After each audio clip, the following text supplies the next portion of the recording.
Hi, how are you doing today? Today is overcast and it's a Friday, so hey, thank goodness for Friday.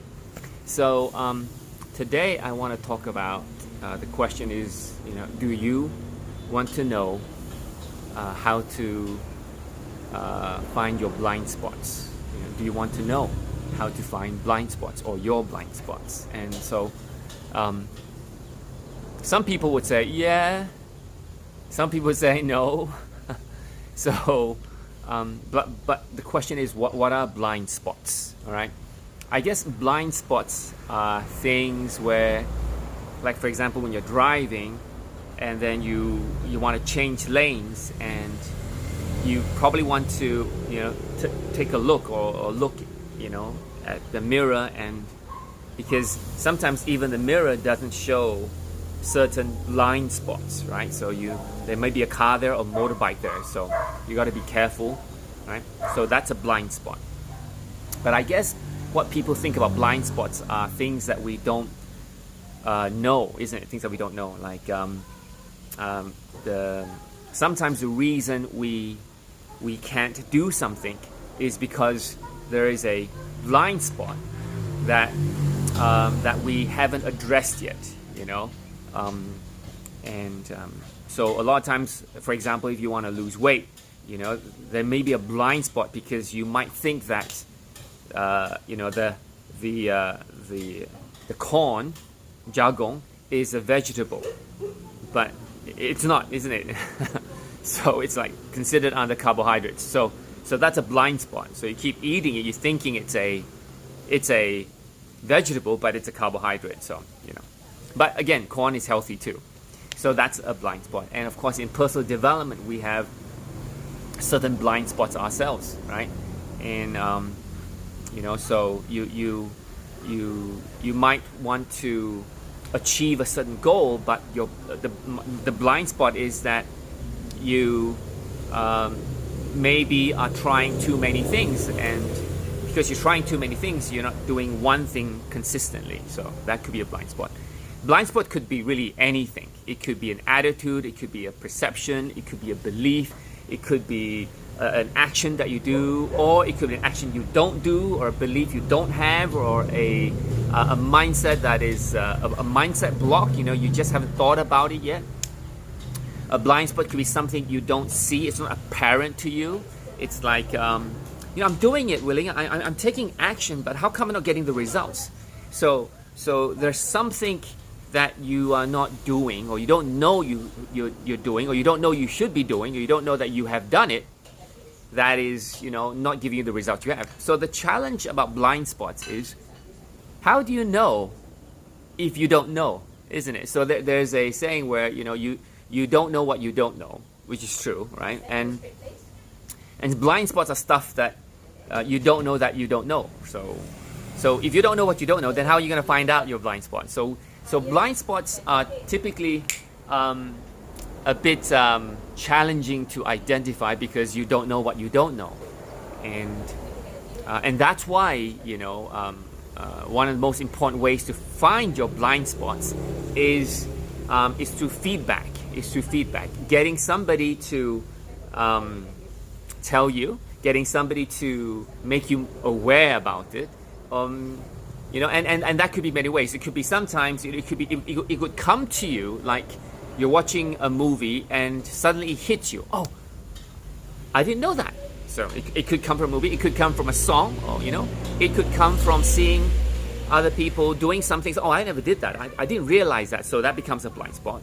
It could come from reading a book and you start to realize, oh, how come I didn't realize that? For example, the one I told you about my dad, he was reading The Rich Dad Poor Dad, and he said, oh my God, how come I'm 70 years old? How come nobody has told me about money this way before? So the concept of money he wasn't aware of it. It was a blind spot, and that's why coaching is so important. That's why getting coaching is really one of the keys to become successful. And coaching is one way to accelerate whatever that you want to do. Right? Coaching is very important. But I think a lot of people look at coaching in a sense like very top down. Very top down is like, you do this, you should do this. And when people go into a coaching environment, they feel that they have to, it's almost like a boss and employee relationship, right? And typically in a coaching relationship, it's typically somebody that, which is more senior than you, who is coaching somebody who is junior, right? And yes, typically it would be the boss as well, or the senior person. But sometimes it doesn't really have to be that way. And that's why coaching sometimes becomes a bit, it's just a top-down thing. But you want to move that away from that and start to look at coaching from a perspective of somebody making you aware of something that you're not aware about, telling you stuff that you didn't know. And sometimes, that's pretty much quite easy. Getting somebody to coach you, it's pretty.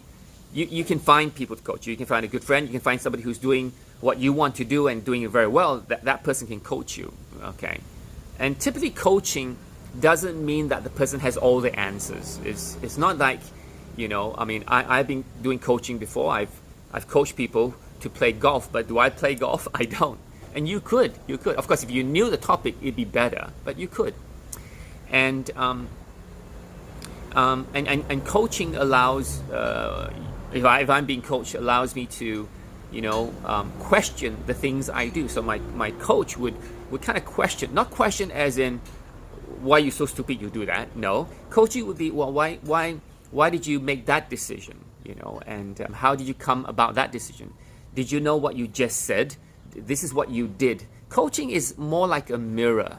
So if I were to coach you, I would be kind of telling you what you just did. Because sometimes what you do could be automatic and you didn't know. And being automatic sometimes, based on your habits, and you're so used to doing something that you think it's the normal thing to do. But maybe it could be your blind spot. You could be doing something that you think it's automatic, I'll keep doing it. But that what you're doing could be a blind spot that you didn't realize. And that's why a coach would tell you, well, this is what you just did. So that feedback kind of lets you know, oh, did I do that? Oh, I didn't realize that. And sometimes things that you do on automatic, you won't realize because it's a habit. So that's what a coach is for. A coach kind of tells you what you did, kind of give you some suggestions what you could do, alternatives, and sometimes, again, we're human beings. It's kind of drizzling here. We're kind of human beings. We sometimes, don't like to do something we don't like to do, right? And blind spots normally happen there as well. So when you are in a coaching experience, not only do you should be grateful you have a coach. When you are being coached, you probably want to come from a perspective of, I'm here to know what I don't know. I'm here to get feedback. I'm here to listen to something and make me pause a bit so that I'm not automatic all the time, so that I get to hear some new input, so that I'm trying to identify my blind spots. And the more blind spots I identify, then the better I am to overcome whatever it is and to achieve whatever it is that I want to achieve. So blind spots are tricky. You got to find a coach. You got to be willing to be coached. That's very important. You want to be listening to feedback and know that what you do, may be different and may not be producing results you want to do. But then again, there's another challenge, because we're human beings and we have a big subconscious, quote unquote, ego as well. And we don't like to be wrong. So you need to be able to put yourself apart from wrong, the wrong and right, put it aside to what am I doing, right? And does it produce the results I want? Because if you can separate that, then you'll be open to receiving feedback. I know it's tough. It's tough for me myself as well, but that's the process you need to be in order to get the maximum effect of coaching. Again, like I said, we're very smart. Our brain, subconscious, is very smart. We tend to want to listen to things we want to listen to. Right? We're human beings. And we don't like to listen to stuff we don't want to. And that's what causes the blind spot, because if we don't want to listen to that stuff, maybe that's where the blind spot exists. If we keep doing stuff we always like and things we know, we're just doing the same things over and over again.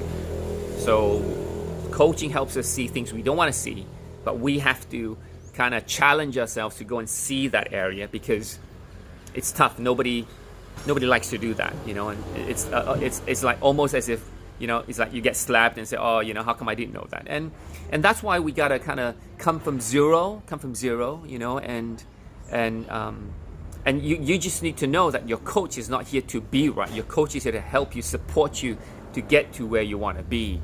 I know sometimes it may sound like the coach is right and you're wrong because he's looking from a different perspective than you are. Because you're fixed with this habit and automatic things that you do, they're coming from a different perspective. So maybe they'll give you a different approach. So they may say things you don't like to know. But hey, if you really want to grow and if you want to, you know, do what you want to do and achieve the things you want to do, you just listening to stuff that you don't know, your blind spots, may be the only way to achieve where you want to go. So blind spots are really important. You know, it's tough. I know. I you know, I hate to see my own mistakes as well, and I hate to kind of do that. But I guess throughout the years, I've realized that you just have to suck it up and say, yeah, okay, I see that now, and I see my blind spots now, and I have to make some changes and do something about it to move on. But I guess that's what success is all about. I guess that's what the journey is all about. You know, there's no one straight line to the mountaintop. There's always ups and downs. There's always challenges. There's always setbacks. You know, and as we just focus on what we want to achieve, and knowing that coaching is just going to help us become better, achieve our goal faster, and make us more aware about the stuff we don't know, and help us identify blind spots, then that's the right thing to do. Look at coaching as a way to unleash your potential, reveal your strengths that you didn't know you have, and, you know, put all those bad habits away. Look at coaching from that perspective, and I think you'll enjoy the process. So if you have some goals that you want to achieve and you're not getting the results you want to do, read a book, watch a movie, get coached, and, you know, and maybe this sharing will help you understand the coaching process. I know it's just a couple of minutes, but I guess, you know, these are the kind of tough things that, you know, you gotta allow yourself to be coached and see that blind spots to move forward. So I hope you enjoyed this video about coaching, and I hope it helps. And if you see anybody who is in an area that they want to develop themselves and have more personal development growth, coaching is a key. And find somebody that can coach you and can guide you along and show you stuff sometimes you don't want to see. All right, so I hope that helps. Have a fantastic weekend. That's right, a fantastic weekend ahead. Thank you for dropping by. Let's see who's around. Sorry. Wow. Okay. Hi, Wei Jing. How you doing? Hi, Simon. Mi Fong. Mimi. Hi. Hi, Derek. How you doing? Thank you. I like my t-shirt too. Hi, Rainy. How are you? Good to see you. All right. So you said I know somebody who's can see blind spot by asking questions himself in second person. Yeah, that's a good one. There are many techniques to do that. Oh, so you're asking me a question. Okay, so I know someone who thinks that he can see his own blind spots by asking questions to himself from a second person perspective, and yet for the last few years he's not been able to figure out the things he wants to figure out. How would you help such a person to think? Well, I think this person, a great question. You know, this person, number one, it's good that he's positive to find a technique to find his blind spots. And I think there are ways where you ask certain questions that would evoke a certain response that maybe, you know, that you would have to think differently. Thinking differently would kind of cause you to identify blind spots. But it depends on the question and depends on how open you are to answer those questions, because then again, I can tell you that if you're asking yourself a question, trying to evoke a certain answer to find a blind spot, I think your mind is much smarter than that, and it's going to try to answer the stuff that they want to answer. I think maybe in long term, eventually, maybe you could, but then again, it depends on the style of the question and whether or not you're open to answer that question. I would suggest that if it still doesn't help him address what he wants to address, you can tell him that, hey, you know, why not just get some feedback from somebody, you know, and again, it's your choice whether you want to accept that feedback or not, you know, and And maybe the questions that the person will give you probably will be different than the set of questions that you have, which would then elicit a different response and a different come from, and maybe help you achieve that sooner, So I don't know. Oh my God, the filter I'm using changed my eye color, so shouldn't be that way. So, well, the great thing, the good thing, he's curious, and curious people, positive people are looking for an answer, and I think being hungry is a great thing. If somebody says, I don't care, I just want to listen to myself, I'm sorry, then that's not, there's no way to go. But if this person's open and he wants to improve, then of course it's a great thing forward. And I think I think a lot of people who don't want coaching, who don't want feedback, fear that the coaching or feedback may be an attack to them. But if we reassure them that's why I said just now, we separate the ego, subconscious, we separate the right from wrong to finding an answer, then when he realizes that it's not a personal thing, but more of a help them achieve a certain goal, then he maybe will trust you or the coach to ask those questions or to point out what those things are. So I think that's what I mentioned just now, to separate the right and wrong from, I don't want to be coached to find out if I'm right or wrong. I just want to be coached to find out what I don't know. I think that separation or that orientation of coaching will help them kind of let them calm them down, rather than, oh my God, I'm going to be coached and I'm going to lift, they're going to, make me wrong, So we separate that, and then we can move on. So I hope that kind of makes sense. All right, Ray, that was a great question. So thank you for asking a good question. Rainy, by the way, guys, is an awesome coach. She's based in Singapore, and she has written, I think, a couple of books, and she does training to a lot of people and one-on-one as well. She's created amazing results with her team and her clients as well. So if you have any questions about coaching, she's gone through so much. She has a lot of personal experience and a lot of training experience. So she's an expert. So make sure you talk to Rainy. She's a rainmaker, and she'll definitely help you, achieve things that you want in your life, right? All right, take care now. Have a fantastic day. I gotta get out of the rain. Bye-bye. Hi, Shireen.